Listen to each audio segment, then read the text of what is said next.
안녕하세요. 기계가공법 첫 번째 시간입니다. 오늘은 첫째, 절삭가공이란 무엇인가? 네, 둘째, 절삭가공의 종류. 그리고 셋째, 절삭 시 발생되는 요 칩의 생성 과정에 대해서 한번 같이 살펴보도록 하겠습니다. 절삭가공은 요 공작기계에서 공구와 공작물을 산대 운동시켜 요 공작물에서 불필요한 부분을 칩으로 제거해서 우리가 원하는 형상과 치수로 제품을 제작하는 가공 방법을 절삭 가공이라고 말하고 있습니다. 기계 가공에는 굉장히 여러 가지 가공 방법이 있습니다. 뭐 쇠물을 틀에 부어서 형상을 만드는 주조, 또 재료에 큰 힘을 가해서 원하는 형상으로 제작하는 소성 가공, 또 재료를 접합시키는 이제 용접, 또 지금 우리 이제 절삭 가공, 또 그리고 이제 방전이나 초음파 진동, 부식 같은 이런 물리 현상을 갖다가 응용한 특수 가공이 있는데, 우리가 이번 학기에 중점적으로 배울 내용은 절삭 가공이 되겠습니다. 절삭 가공은 굉장히 좀 제품의 형상을 갖다가 좀 아주 정밀하게 가공할 수가 있기 때문에 가공한 제품의 치수 정밀도가 높고 가공된 표면이 굉장히 좀 매끄럽게 만들어줄 수가 있게 되겠습니다. 또 재료 내부의 공작물 자체의 물성은 크게 변하지 않는 특징을 가지고 있고요. 단점으로는 이제 칩으로 재료를 제거하기 때문에 재료의 낭비가 크고 또 에너지 소모가 많고 가공 시간이 좀 길다는 이런 단점은 가지고 있습니다. 절삭은 이제 크게 우리가 이제 거친 절삭하고 다듬질 절삭으로 구분을 할 수가 있는데, 거친 절삭은 우리 이제 현장에서는 실제 황삭이라고 얘기하고 있고요. 그 다음에 다듬질 절삭은 우리 정삭이라고 얘기를 하고 있습니다. 그래서 거친 절삭은 주 목적이 처음에 공작물에 이제 굉장히 좀 제거해야 될 재료의 양이 많기 때문에 단시간에 많은 양의 재료를 제거해서 우리가 만들고자 하는 형상에 가깝게 만들어주는 작업이 이제 거친 절삭 작업이 되겠죠. 그래서 거친 절삭 작업에 사용되는 공구는 여기 하나 이해가 있죠. 그렇죠. 여기 지금 황사경 엔드밀이라고 있는데, 보는 바와 같이 굉장히 좀 강성이 큰 공구를 사용을 해서 절삭 조건은 절삭 깊이하고 이송을 크게 해서 작업을 하고 있습니다. 다듬질 절삭은 거친 절삭을 한 다음에 최종적으로는 이제 도면에서 요구되는 치수 정밀도와 표면 거칠기를 얻기 위한 가공이 되겠고, 굉장히 좀 여기 정사경 엔드밀에서 보듯이 아주 정밀한 공구를 사용을 해서 절삭 깊이하고 이송은 작게 해서 가공하는 그런 방식이 되겠습니다. 표면 거칠기는 절삭 속도가 좀 빠른 것이 좋기 때문에 절삭 속도는 이제 다듬질 절삭이 거친 절삭보다는 좀 빠르게 주어서 좀 작업을 작업을 하고 있습니다. 그래서 여기 거친 절삭하고 다듬질 절삭 두 개 구분은 여러분이 좀 잘 좀 정리를 해둘 필요가 있습니다. 그다음에 이제 절삭에는 굉장히 좀 여러 가지 좀 공구가 지금 사용이 되고 있죠. 그래서 이제 단인 공구, 다인 공구, 입자 공구 이렇게 크게 구분할 수가 있는데, 여기서 인이라는 거는 날을 의미하죠. 그래서 단인 공구는 지금 그림에서 제일 왼쪽에 있는 것처럼 이렇게 주로 이제 바이트 계통들인데, 바이트에 이렇게 날이 하나씩만 설치되어 있는 공구들이 이제 단인 공구가 되겠고요. 다인 공구는 공구 하나에 날이 여러 개 지금 나와 있는 공구가 지금 가운데에 있는 공구들인데, 이러한 공구들은 여러 개 날을 갖다가 쓰기 위해서는 당연히 기본적으로 이제 공구를 회전시키면서 작업이 이루어지는 그런 경우에 사용되는 공구가 되겠죠. 근데 제일 오른쪽에 있는 거는 이제 뭐 숫돌의 예인데, 숫돌은 이렇게 작은 입자를 결합해서 만들어 놓고 실제 숫돌에서 이런 입자가 이제 절삭날 작용을 하기 때문에 좀 이런 것들은 이제 입자 공구라고 구분을 하고 있습니다. 다음에는 이제 몇 가지 우리 한번 중요한 뭐 가공 방법에 대해서 한번 같이 좀 살펴보도록 하죠. 그래서 여러분이 공작기계에서 저 절삭은 공구하고 공작물의 상대 운동을 이용하는 거기 때문에 여러분이 공구는 어떻게 운동을 하고 또 공작물은 어떻게 운동을 하는지 그런 측면에서 좀 기계를 관찰을 해 보면은 좀 어떠한 방식으로 좀 작업이 진행이 되고 있는지 좀 쉽게 파악을 할 수가 있습니다. 우선 가장 이제 대표적인 이제 선삭은 턴이라는 거는 회전한다는 의미죠, 그렇죠? 그래서 이제 터닝에서는 요 공작물을 회전을 시키고 공작물을 회전시키고 그 다음에 이제 요 단임 공구를 사용을 해서 요 공작물의 반경 방향으로 절삭 깊이를 주고 그 다음에 이제 축 방향으로 공구를 이송시켜서 가공하는 방법을 우리가 터닝이라고 얘기를 하고 있습니다. 그래서 주로 이제 여기 터닝에 사용되는 공작 기계를 선반이라고 부르고 있고요. 그 다음에 이제 선반에서 대상으로 하는 공작물은 회전체가 되겠죠. 그렇죠? 그러니까 여러분이 기계 부품에서 뭐 각종 축 같은 게 전부 요 터닝에 의해서 제작되는 그러한 그 제품 예가 되겠습니다. 여기 그린 B는 이제 공작물에 요 구멍을 뚫어주는 이제 드릴링 작업이 되겠고요.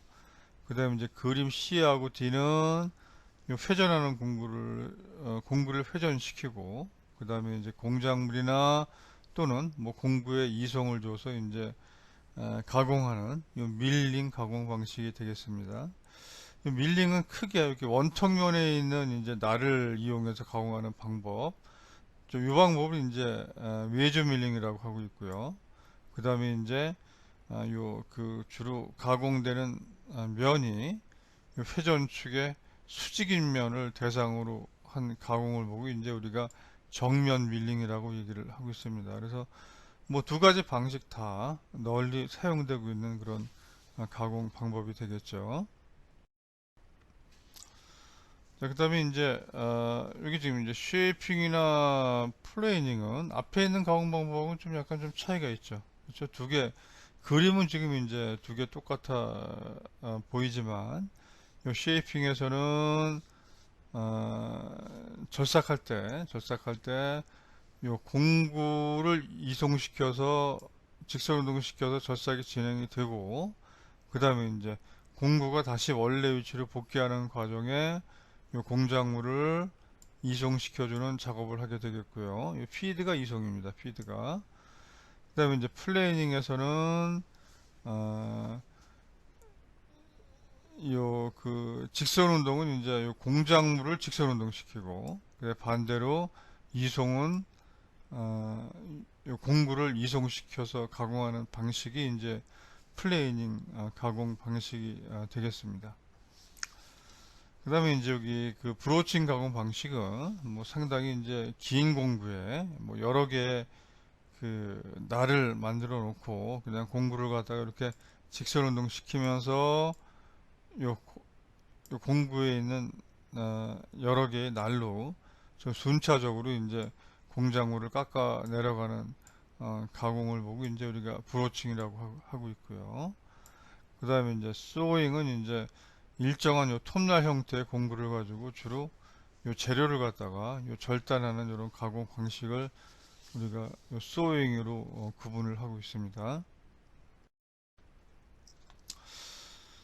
자, 또 이제 연삭은 이제 그 입자로 된 공구를 가지고 이제 좀 작업하는 방식이 되겠고요. 우리 그 연삭하는 면이 원통인 면을 대상으로 할 경우에는 이제 원통 연삭, 또 연삭하는 면이 이제 평면을 대상으로 할 경우에는 이제 평면 연삭 작업이라고 이렇게 좀 구분을 하고 있습니다.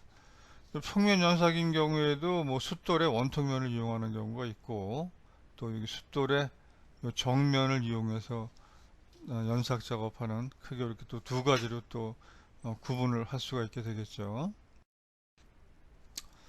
또 이제 정밀입 자공에서는 좀 이제 아주 좀 정밀하게 제품 표면을 매끄럽게 하기 위해서 뭐 호닝, 뭐 랩핑, 뭐 슈퍼 피니싱, 폴리싱 이런 가공 방법들이 사용이 되고 있는데, 자, 이러한 가공 방법들은 치수를 맞추는 게 목적이 아니라 표면 거칠기를 좀 매끄럽게 해주는 데 주로 그 목적을 둔 그러한 그 가공 방법에 해당이 되겠습니다. 자, 다음에는 이제 우리 절삭할 때 이제 칩이 어떻게 생성이 되는지 한번 좀 살펴보도록 하겠습니다. 그래서 이제 처음에 절삭이 연구되기 시작하면서는 칩이 마치 오른쪽에 밑에 있는 그림처럼 요 공구가 이제 딱 가로막고 있으니까 어떤 그 뭐 쐐기 현상 때문에 이제 칩이 발생되는 게 아닌가 이렇게 생각을 했었는데, 요거는 좀 완전히 좀 잘못된 개념이고요. 뭐 그 이후에 이제 실제 연구라든가 실험을 통해서 이제 칩은 이렇게 그 재료의 전단에 의해서 이제 발생되는 것이 이제 규명이 됐고, 좀 아주 이상적인 경우를 들자면은 마치 이렇게 전단이 해가지고 이런 식으로 이제 전단 변형이 돼서 마치 우리가 이제 카드를 이렇게 쌓아놓고 이제 움직여 갔을 때 이 카드가 이제 요 공구 윗면을 따라서 이런 방식으로 변형이 돼서 뭐 쌓이는 형상으로 좀 모델링해서 이런 모델을 보고 이제 뭐 카드 모델이라고 얘기를 하고 있습니다. 근데 내부에서는 뭐 굉장히 좀 복잡한 현상이 좀 일어나게 되겠죠, 그렇죠? 근데 무엇보다도 이 공구는 굉장히 단단한 재질로 만들기 때문에 우리가 절삭 이론 해석에서는 공구는 전혀 변형이 없는 강체라고 가정을 하는 거죠, 그렇죠? 그래서 이제 절삭 깊이가 있으니까 지금 요만큼이 지금 절삭 깊이에 해당이 되겠죠, 그렇죠? 요만큼은 어, 뭐 재료가 이송이 돼가면서 당연히 지금 이만큼은 이제 삭제가 돼야 되는 거죠, 그렇죠? 이만큼은 삭제가 돼야 되는 부분인데, 이 부분이 이제 어떻게 어떻게 칩으로 만들어지냐면은 여기 전단면이 이렇게 형성이 돼서 요 면을 통과하면서는 전단 변형을 통해 가지고 이렇게 칩으로 돼서 요 공구 경사면을 따라서 흘러간다고 우리 이렇게 지금 이론적으로는 이렇게 모델링을 해주고 있는 상황이 되겠습니다. 그리고 이제 카드 모델에서 이제 실제 칩이 발생된 걸 갖다가 이제 요 주사 전자 현미경으로 이제 좀 찍어본 사진이 되겠습니다. 이게 지금 요 길이가 지금 10미크론이니까 여기 지금 전단된 요거 두께는 한 뭐 2, 3미크론 정도로 굉장히 좀 아주 작은 두께죠. 그렇죠? 그래서 우리가 그냥 육안으로 보면은 매끄럽게 보이지만 실제 확대해서 보면은 이런 식으로 뭐 전단이 아주 작은 부분에 전단이 생겨서 칩이 나오는 거를 실제 관찰해 볼 수가 있게 되겠습니다. 자, 그래서 이제 한마디로 우리가 저 칩은 어떻게 형성되냐 하면 더 칩 is formed. 어떻게요? by a localized shear process니까 국부적인 전단 과정에 의해서 칩이 발생이 되는데, 이러한 국부적인 전단 과정은 어디서 일어나냐면은 매우 좁은 영역에서 일어난다는 거죠. 그렇죠? 자, 다시 한번 정리를 해보면은 칩은 매우 좁은 영역에서 발생되는 이 국부적인 전단 과정에 의해서 지금 생성이 되고 있고요. 지금 여기 있는 사진들은 이제 실제 이제 그 작업을 하면서 그 찍은 그런 사진이 되겠습니다. 이렇게 전단면이 형성된 거를 다 관찰이 되죠, 그렇죠? 이런 부분들이 이제 전부 재료의 저 주름진 부분들이 여기서 재료가 전단되는 것을 우리가 확인해 볼 수가 있게 되겠습니다. 어, 그래서 이제 한번 이제 이러한 그 칩이 생성되는 이제 과정을 한번 좀 우리가 이론적으로 한번 좀 해석을 좀 해보게 되면은, 먼저 공구에는 이렇게 경사각하고 요 여유각이 이렇게 적정하게 전부 설계가 되어 있습니다. 그래서 경사각은 칩 생성에 굉장히 큰 영향을 미치고 있고요. 그다음 여유각은 요 가공된 면과 요 공구 날의 마찰을 좀 저감하기 위해서 여유각을 두고 있습니다. 자, 그래서 이제 우리 한번 전단면이 어떻게 형성이 되는지, 그리고 요 전단 각도가 어떻게 만들어지는지 한번 요 과정을 좀 살펴보도록 하겠습니다. 자, 작업할 때 절삭 깊이는 결정이 되어 있는 상황이고요. 그렇죠? 그 다음에 칩 두께는 실제 뭐 가공하고 나서 칩 두께는 측정을 하면 알 수가 있게 되겠죠. 그렇죠? 그래서 실제 절삭 깊이는 가공할 때 우리가 얼마 준지 알 수가 있고, 그 다음에 칩 두께 알 수가 있고, 자, 그 다음에 이제 경사각은 뭐 공구를 만들 때 요 윗면이 지금 요 절삭 방향하고 수직인 방향에 대해서 이루는 각이니까 경사각도 알고 있는 거죠. 그렇죠? 자, 그래서 어떤 경우라도 절삭을 하게 되면은 어, 요 절삭 깊이보다는, 그러니까 여기 절삭 깊이보다는 칩 두께가 굉장히 좀 두껍게 형성이 되겠죠. 그렇죠? 칩 두께가 두껍게 형성이 되기 때문에 절삭비는 항상 1보다 작게 되겠죠. 그렇죠? 자, 그러면 약간 좀 뭐 삼각함수가 나도 좀 복잡한 것 같긴 하지만 우리 뭐 그렇게 어렵지 않게 이때 생성되는 이제 전단과 각도, 요 p를 갖다가 계산을 할 수가 있게 되겠습니다. 자, 이렇게 전단각이 이제 그 계산이 되면요, 지금 우리 칩으로 생성이 되는 게 요 전단 면까지 오기 전까지는 노란색이었던 이 부분이 지금 전단 면을 갖다가 통과하면서 지금 이게 파란색으로 이렇게 형상이 좀 바뀌는 걸 알 수가 있게 되겠죠. 그렇죠? 자, 그래서 여기 전체적인 이제 우리 전단 변형률은 요, 요 시계에 있는 것처럼 전체 여기 칩에 여기 전체 높이분의 그 다음에 수평 방향으로 변형된 길이를 갖다가 S라고 하면은 S 오버 H가 전단 변형률로 해당이 되겠고, 지금 실제 이제 뭐 전단 각하고는 밑에 있는 공식과 같은 이러한 기계를 갖기 때문에 우리가 전단 작업에서 전단 변형률이 어느 정도 나오는지 예측을 할 수가 있게 되겠죠. 자, 여기 그 전단각이 형성되는데 이제 그 경사각이 굉장히 이제 큰 영향을 미치죠. 그래서 경사각이 커지면은 당연히 전단각도 커지고 거기에 따라서 또 절삭 특성도 좀 좋아지게 되겠습니다.